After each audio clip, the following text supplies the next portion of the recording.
did you not know that Herbalife is a multi-level marketing company? Let's find out.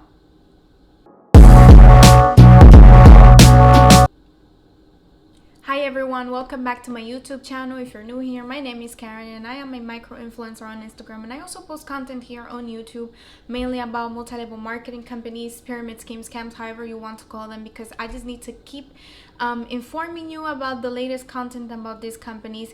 And today, in order to continue our last conversation in the last video, we talked about the terms and conditions found in the Herbalife distributorship contract, and we analyzed chapters 1 through 6. Hopefully that was very useful to you guys and to anyone that you may know of that is interested in Herbalife.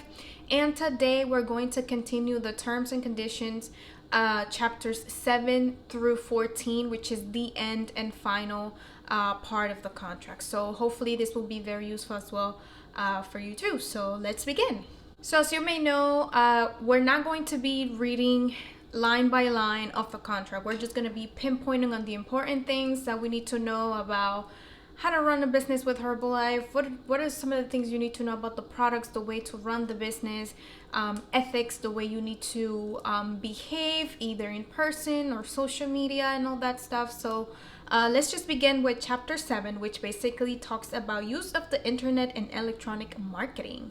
So marketing is a really big part of multi-level marketing businesses, and it's a good way on social media to let other people know what the Herbalife business is about, and for other people to join your team or your business. And so a few things in this chapter we need to be aware of. And number one is that whatever you put on social media, any publications, any materials, anything that you divulge in the internet, needs to be something that's respectful. You should not be putting out content that's judgmental, that's defamatory, that's disrespectful, offensive to other people. So you really need to be careful what kind of content you're putting on your social media while you advertise your Herbalife distributorship business. So it's something to be pretty aware of. Now, another thing is that any products that you sell as a distributor, any products of Herbalife need to be done, any sales need to be done through the Herbalife, Go Herbalife platform. Yes, you can have inventory, which you can resell and stuff, but any activity, either you buying or someone else in your team or that you know of buying, needs to go do it through the Herbalife platform. There shouldn't be any third-party Herbalife products inventory that you run, because then you are basically taking away the reputation and the job of Herbalife itself, the company. So just something to kind of keep in mind. Another thing is that it's very common on social media for people to buy followers, to buy likes, to buy any sort of thing that will help them increase popularity in social media. And of course, if you just started your Herbalife distributorship business, and you probably never had an Instagram or Facebook account, or you've had an account but you are not being followed by as many people as you wanted to, and now that you're starting the business, it's like, okay, I need more exposure, I need more people to know that now I'm doing Herbalife, so I need more people to know who I am and what I do as a business. So a lot of people feel pressure to buy followers, to buy engagement, to buy likes and all that sort of thing, in order to boost up their popularity and boost up their engagement, so that more people can see, and so that they can just be out there and people can know that they're doing Herbalife as a business. And that all that it's done with the results or the end goal of making people want to join your team. But Herbalife here in the contract is saying that you shouldn't do that. They strictly discourage you from going on social media and purchasing followers or purchasing likes just so that you can, boost up your popularity, because that's just very misleading and is a very deceptive tactic. And it just makes other people who are also probably distributors with Herbalife think that, okay, I can do the same and probably have the same results. No, is very misleading. So try to stay away from doing those sort of illegal social media activities out there. The more organic followers and likes and engagement that you can receive, the better, because if they come organically, then they are more likely to stay. But if you purchase stuff like followers and likes, it's very likely that a lot of those people that don't even know you will just be like, beep, unfollow. So it's, are you really gaining or are you really losing? So you have to really think about that. Now that's pretty much it for chapter 7. Now chapter 8 talks about nutrition clubs. Yes, we touched base a little bit, I think, on chapter 3 in the previous video. We talked about what are the things, requirements you need to do if you want to make or take your business of distributorship to another level, like opening up an establishment like a cafe, a nutrition club, and all that sort of thing.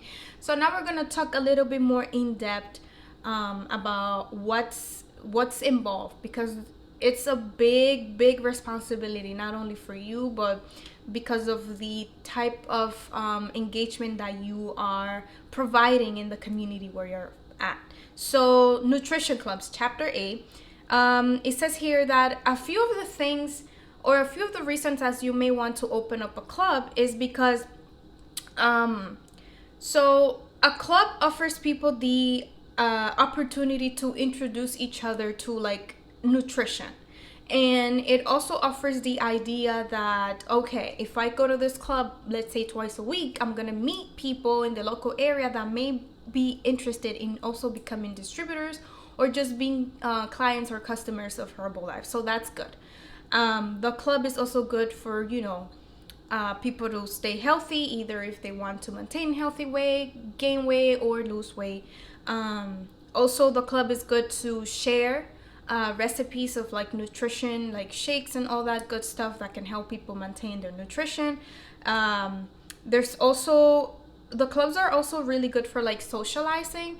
You're gonna meet people from the local area, people who are doing Herbalife, people who are not doing Herbalife, all sorts of things. It would just be a nice interaction at the club, the nutrition club that's found in the local area. So that's a few of the reasons or purposes of having a nutrition club or opening up a nutrition club with Herbalife in the area.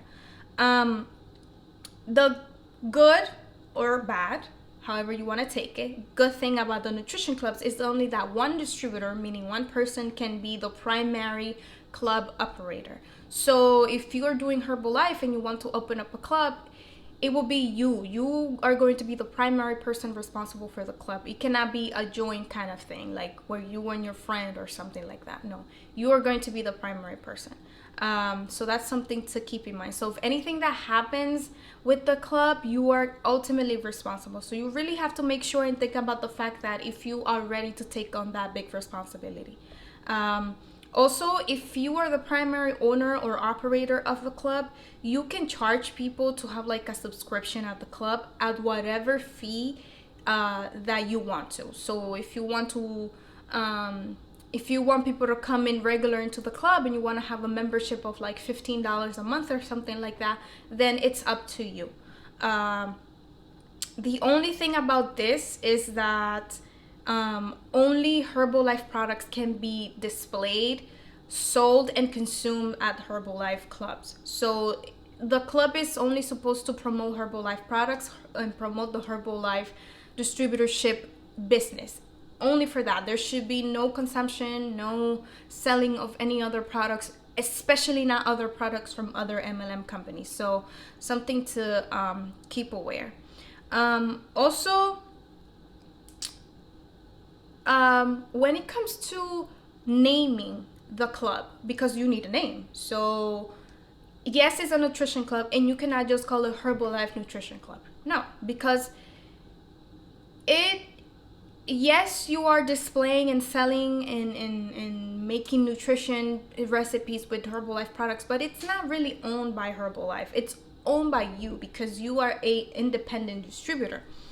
Now the thing is, the club cannot be named Herbalife Nutrition Club because it's not a franchise. It's not like McDonald's. McDonald's in this corner is going to be called McDonald's. McDonald's in that corner is going to be called McDonald's. No. So it's not a franchise, meaning that you are responsible for the club. You are opening up the club.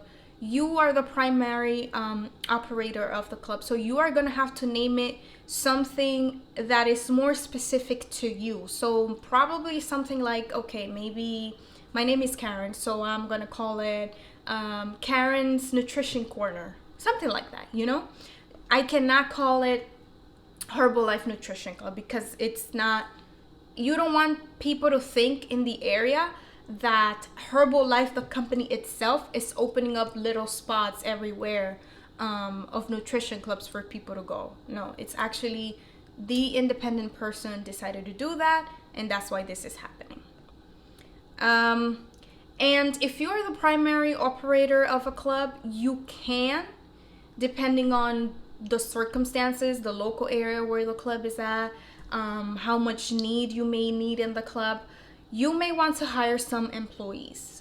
You may want to hire somebody to clean. You may want to hire somebody to serve, somebody to do different kind of things that are needed in the club. But of course, it all depends on how much volume, how many people are literally going in and out of the club. Because if you just open the club and you think you can manage everything by yourself, then it's fine. But if you think you need a little bit of help, you should know that it's okay for you to hire some employees. Obviously, Herbalife is not going to be paying these people. You are going to be in charge of the salary or wages of these people. Another thing is about the clubs is that you cannot, just because you're the owner or the primary operator of a club, doesn't mean that you can just go ahead and like think that it's your property. Well, it is your property, but in the sense that, for example, if you want to sell the club to someone else, you can't do that. However, you can transfer the club to somebody else's name to be the primary operator. So it's very tricky because yes, you own it, and yes, you're paying the rent for that club and such, but ultimately, you really have to consult this situation with Herbalife first before doing that, because it would mean that somebody else is going to have to take over the club, or you're probably going to have to shut it down. Either of those things. But you cannot just go ahead and sell it, because why would you do that? And also, if you don't really like that idea of having a establishment, like a set in stone place, like a nutrition club at an exact location, it's okay, because there's another alternative that Herbalife gives you, which is that you can have what's called a satellite club. So these satellite clubs are usually could be done at someone's apartment, like someone's house, or it could be done somewhere in public, like at a park or a center, like anything that's public you can have. You are going to be operating a nutrition club, but it's a mobile nutrition club. Like, it's not attached to a lease or rent that you have to pay. And basically what you do with a satellite club is that you just go outside, or you invite people over to your apartment or your house to, to share recipes, to socialize, to do anything that you would be doing at a normal nutrition club of Herbalife, but you will be doing it from either your home, or you will be doing it outside in public in an open area. So, there are options. There are options to actually let other people know about your Herbalife business. And that's pretty much it for chapter 8. So it's good to know the different things that you can do when you want to expand your business in different ways, and how you can do those things, and the things you need to be aware of. But right now we're going to move on to chapter 9. And chapter 9 basically talks about, here it says, skill-based contests and games of chance. Yes, you've probably heard about these a lot.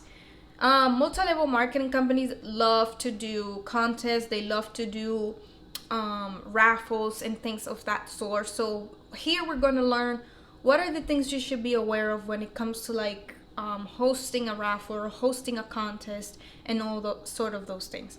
And the first thing here is that Herbalife is telling you here that lotteries are strictly prohibited. And you may want to know, okay, what is a lottery? So a lottery has to consist of three things. Number one, there has to be a prize. There has to be something that people are going to win. Number two, it has to be done by chance, either by an app that does the whole random thing or picking of a person. And the third thing that it needs to have is consideration, meaning is there money involved? Is there personal information involved in this lottery? So a lottery has to have these three things. If it has two of those things, then it's probably called a contest or a raffle, but it needs to have these three things in order to be called a lottery. And lottery are prohibited. So if you're thinking about doing a contest or a raffle related to Herbalife nutrition, make sure that you are not including these three things together. You can include one, you can include two, but not all three together in the raffle or the contest, because then it's going to become a lottery, and lottery are prohibited. Now, when it comes to prizes, if you're going to do a contest or a raffle where there's going to be one winner or multiple winners, there's something you should be aware of, and is that if there's going to be a winner, that person cannot receive more than $2,500. Yes, so you can have any raffles, any contests that you want, as long as the person or the people, each individual, if there are multiple winners in the raffle or contest, can now win more than $2,500. That's the cap. That's the most that you can have a winner win a prize of. So something just to keep in mind, because I know we want to be generous because this is nutrition and people literally bust their butts trying to, gain weight or lose weight or maintain weight in order to win these prizes, and they really go above and beyond, and you want to give them a good prize that would show how much appreciation you would have for that person for joining your challenge, your nutrition challenge, for however many days it is that you hosted it for. But really you have to make sure that you don't give people more money than is actually written in this contract, because then you're going to put Herbalife in a position, and yourself in a position, where you're going to have to report it to the IRS. And yeah, so that's pretty much it for chapter 9. It was very specific. Those two things you need to keep in mind if you're hosting a challenge. Obviously the price of a contest or a raffle will really depend on how many days the challenge or the raffle is hosted for. The more days, the higher the price. The least days, the lower the price, and that's basically how it goes. Now, chapter 10 talks about enforcement procedures. Here we're going to get a little more formalized, things that you need to know about legal stuff with Herbalife. And basically in this chapter, Herbalife just wants you to know that if you feel like you have to report an activity that you may think it's illegal, you need to do it as soon as possible. You really need to get ahead of the game and show your goodwill and tell Herbalife what is going on. Because if you don't, and they find out that you were let's say guilty, or that you were hiding information that you should have reported, you might get in trouble for that. And the chapter basically tells you that you can get terminated, or your distributorship account can get terminated if they find that you are guilty of some sort of illegal activity. You can get sanctions, of course. You can lose several privileges. So if you want to really avoid that, make sure that you are in contact with Herbalife if you think something shady is going on, either with your own customers, your own distributors in your downline, or any other distributors that you know in the company. Of course, you don't want to become a snitch. You don't want to be, spying on other people. But if something comes to your ears and you are able to report it, you should. Now, chapter 11 talks about more legal stuff, additional legal provisions, and it basically tells you here that if you need to file a lawsuit, you have to make sure that to know that the terms and conditions written on this contract are based on the rules governed by the state of California. So if you are gonna file a lawsuit or a claim or anything like that, you really have to make sure that you know what are the rules, the laws of the state of California, not the laws where you are residing at. Because if you think that based on the laws of the state where you're at, you're gonna win a case, it might be different from the laws of Herbalife. So Herbalife corporate. So you really have to make sure that both laws are either compatible or that you know which are the different, so that you don't make a fool of yourself at court trying to win a battle that basically this contract is telling you here that there's no chance for you to win. Chapter 12 talks about arbitration agreement, more legal stuff, and it basically tells you here that yes, if you need to file a lawsuit, it's going to be taken to court, and we're going to fight it, we're going to resolve it however way we can. But if you live in Puerto Rico, the lawsuit will be discussed, and there's going to be a trial at the federal Court of Justice in Puerto Rico. That this is only for Puerto Rico people, if it applies to you. Now, chapter 13 talks about privacy and data protection. Very simple, very quickly. It just wants to let you know that any personal information that you collect of your customers, your distributors, anyone down in your downline, you should keep that in private. You should not be streaming that out there for other people to know. Like, that's something that the customer or the distributor in your downline really confide with you. So you should not feel free to let the world and its mother know the personal details and information of people that trusted you with that information. So you should really make a big effort to keep whatever personal data you have of other people in a safe and dry place, because you don't want to be in trouble with Herbalife for distributing personal information that you could have made a better job at keeping more safe. And chapter 14 is just a list of different terms, definitions that Herbalife wants you to know, because obviously every multi-level marketing companies have their own language, their own way of speaking. So they just wanted to give you like a glossary of like different definitions so that you know what things they're referring to. We're not going to discuss those, but basically that is the end of the terms and conditions for Herbalife, chapters 7 through 14.